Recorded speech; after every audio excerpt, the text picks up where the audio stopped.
move a little closer. You don't have to be, not to each other. Bring it in a little bit. Come on. Come on.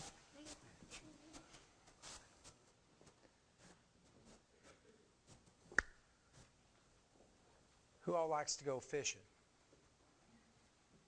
You ever catch anything? Catch anything big? Man, yeah. Does it get bigger every time you talk about it? A lot of people it does when they talk. That's good. I was thinking about that a lot. The gospel today is about, got fishing in it actually. It's making me think back. My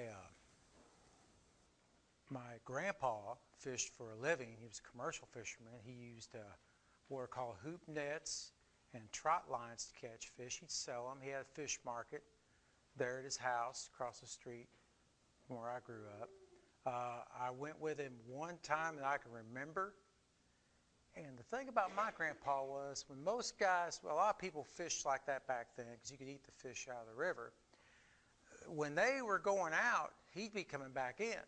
So I got up at I stayed all night with him, and I got up at 2, 3 o'clock in the morning to go out to raise nets.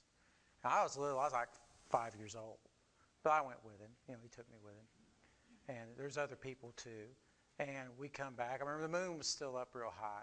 And he'd catch all these fish in these nets, boat full a lot of times, and he'd clean them and sell them. Now, my dad had fished with nets too. He did it more because he liked doing it, like a hobby type thing.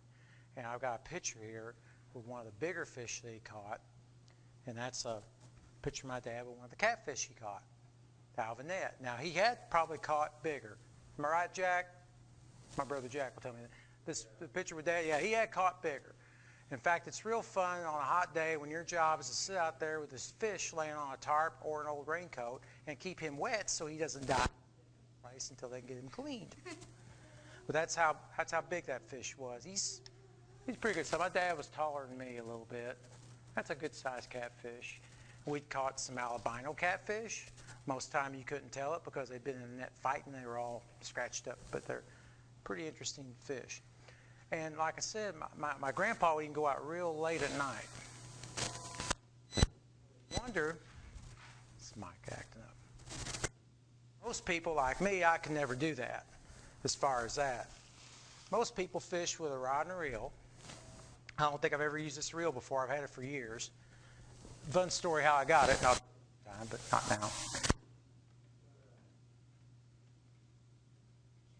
Going out fishing one afternoon and fishing all night and you don't catch nothing. Well, how would that make you feel? Would you stay out there all night trying to catch fish in the first place? Most people would. I don't know if I would or not. And then when it starts to get daylight, you just barely see a guy on the beach. You can't really even tell who it is. He says, "How's the fishing going?" You tell him, "Well, we haven't caught nothing." Because you're not alone in the boat. He says, "Well, try the right side of the boat." We've been out there all night. I'm sure you tried the right side, the left side, the front, the back, moved around, went to every little cove. Or do you think you'd go ahead and try the right side, especially if you're kind of on your way back in? Would you? I don't know if I would. But you do, and you catch some fish. Wouldn't that be something?